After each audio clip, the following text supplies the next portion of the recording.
Hey guys, welcome back to another reaction, and this is gonna be like a short one. Well, not as short as the freaking Bruce Do video, which was my last reaction, which is actually my newest video that was posted the same day when I did this, Mr. Hand. Yep, just check my background. But anyways, we're gonna be watching something about, excuse me, alright, something about NASCAR, and today's NASCAR driver is Dale Earnhardt. Now, if you don't know who Dale Earnhardt is, he was a famous NASCAR driver, and to be honest, if you don't know what happened to him, you can probably just look it up. It's probably the only thing you know about him. But it's remembering Dale Earnhardt, which was taken in... Actually, when was this taken? I forget. So this took 10 years, and this was also the day after Dale's tragic death. And this is remembering him. Wow.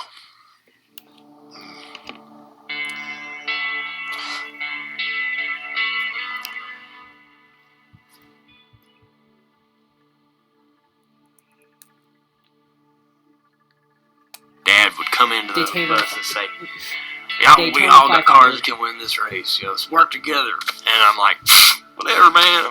I'm working with nobody. I'm winning. He explained to me on Friday how the three of us together were going to win this race. It was going to take all three of us working together to win.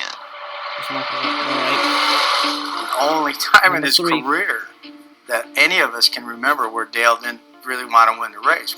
He's just back there kind of running interference. He was driving very aggressively, blocking. Darrell Waltrip. Now, if you don't know, Darrell Waltrip used to be a NASCAR driver too, and he won the Daytona 500, which was actually the only one he actually done.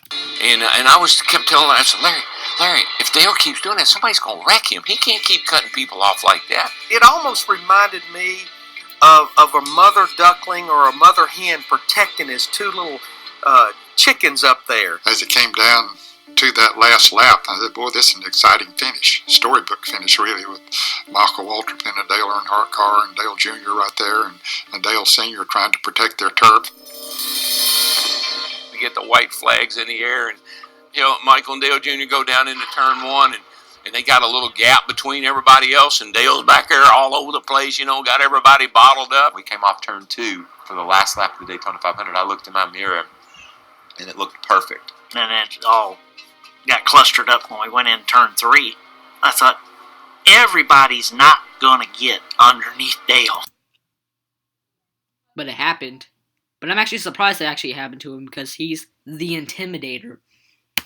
It's just not going to happen. I was down on the bottom as far as I could go, and Kenny had, Dale pinched down like we was all trying to race the check flag. Sterling had a nose under Dale, and Dale cut him off one more time, and that was one time too many. Oh, God. What I saw was no. when we touched his car, I know what this is. down, I know this is what happened. Y'all seen him go back out of sight. Oh! Big trouble! Big wreck behind him! Lead him back, come on! To the flag! Come on, Mikey, you got it, man. You got it! You got it! You got it! You got it! Michael Waltrip wins! You almost just wish we could have went off there right then. This is great. I just hope Dale's okay. I guess he's all right, isn't he? Darrell Waltrip very somberly said, I hope Dale isn't hurt too bad. See, what this guy is about to say, I reviewed this video before, like about halfway through, right? And so, someone, hold on. And I thought to myself, he can't be hurt too bad. My God. Just knew from the impact. It wasn't that hard. Alright, it wasn't that hard. But keep in mind, Dale was in the top 3, right?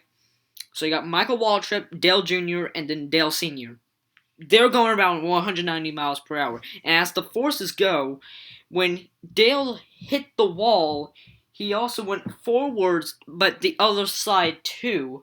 But at 190 miles per hour, I did more research on how he died, and he was in a has like I think it's like a basal. What do you call it? Like something skull fracture, and if from and he was in cardiac arrest, but when he hit the wall, as soon as he hit the wall, he died. It wasn't when the car beside him hit him. I mean, it was hit, but not like taken harder.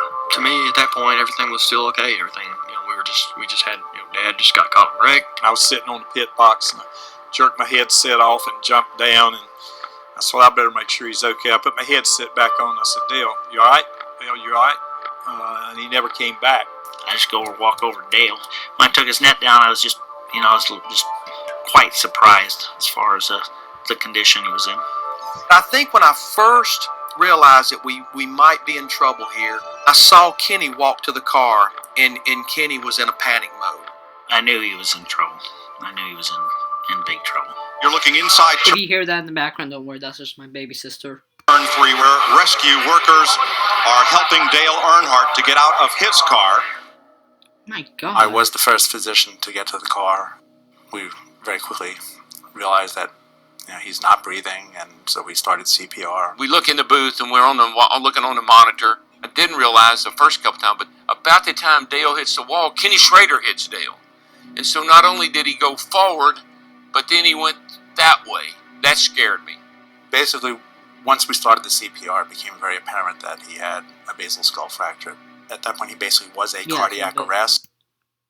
So that's what I'm talking about. And therefore, spending more time at the scene is not going to benefit his situation. While Earnhardt's driver, Michael Waltrip, celebrates, Dale Earnhardt rides the back of an ambulance to the Halifax Medical Center. Kenny Schrader called me around to the side and said, I said, it's not good. When I first heard of Dale, it was in the 4th grade. It was in a wax museum. I was reading a thing, and then I look at the very bottom, right? I didn't know he was dead. I didn't know he died. I look at the bottom, and then I read it, and it says, at the last lap of the Daytona 500, Dale gets caught in a wreck and dies instantly. That's what... I didn't know that. I didn't know he was dead, and I know I said that twice. So, yeah. Just horrible. Just horrible. I mean, we're going to be out for a while? And he was white as a sheet. He said, and it just don't look good. Having to tell that to Richard was not, I didn't tell him he was dead. I didn't know he was dead. I knew it wasn't good. As I was in Victory Lane, I just thought, I began to wonder more and more as time passed why Dale wasn't there and why Dale Jr. wasn't there. The first familiar face I saw was Schrader. Dale had just been, what I thought would probably wind up being fatally injured. And Mikey had just won Daytona 500, his first race. There was no decision. I need to be down there, talk to Mikey. The moment in Victory Lane when I grabbed Schrader and I'm smiling, and I was like, can you believe this? And he just didn't look right to me. I get to come up and tell him that. I mean, it's just, I just felt so sorry for Mikey. He said, no, it's not good. And then, after the 4th grade, I was actually speechless.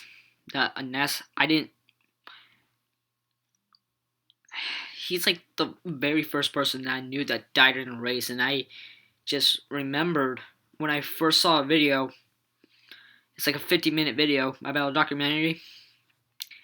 NASCAR is caked with dead drivers, and Dale didn't know he was going to remind everyone of that. And so I watched that video, and apparently when he crashed at 100 miles per hour, like 190, he crashed I think it was in Talladega, No, it had to be Daytona. This was an attempt at Daytona, where he also went to the left, kind of. He gets hit, and then he hits the wall at full speed, and then he goes tumbling down the straightaway, which he was alive, and I'm surprised with that. Why did he die from this? So if he was in cardiac arrest, so I'm just trying to figure out how the forces are explained through that hit. Whatever. Just know Dale's hurt. It's not good. And then he said, "I love you," and left. They had the cameras on Dale Jr. and Teresa rushing in to the hospital. That's when I started praying. One minute I'm going to Victory Circle, and the next minute I'm in a car headed to the hospital to check on Dale and see if what they're telling me is real. Alright, I just noticed something. Whoever disliked this video, you can just go suck an egg. Just suck an egg. Why?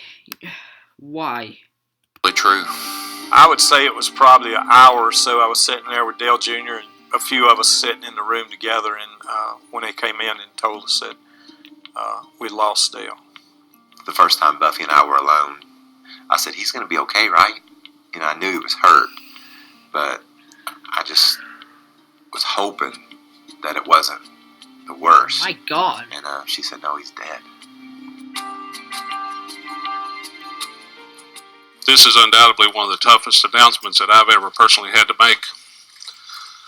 But after the accident in Turn 4 at the end of the Daytona 500, we've lost Dale Earnhardt. Silence at a NASCAR track is traditionally awful. And in situations like that, traditionally the silence grows louder and louder and louder. The only thing, when Dale died, to be honest, when Dale died, he was doing something that he loved doing. Until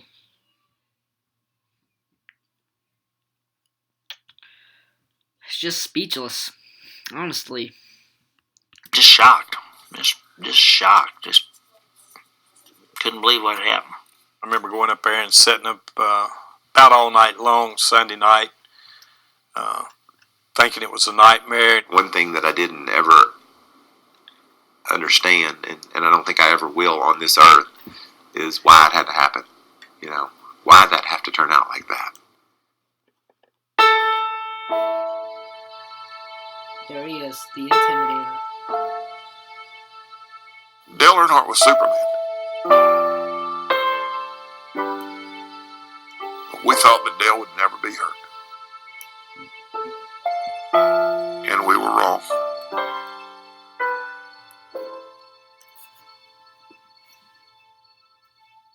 Rest in peace, the Intimidator. That was actually tough to watch that. But it's the most toughest thing I actually had to watch. Just watching a racing god just dies while he's just doing that he loves. But if you like this video, make sure to like and subscribe, and peace.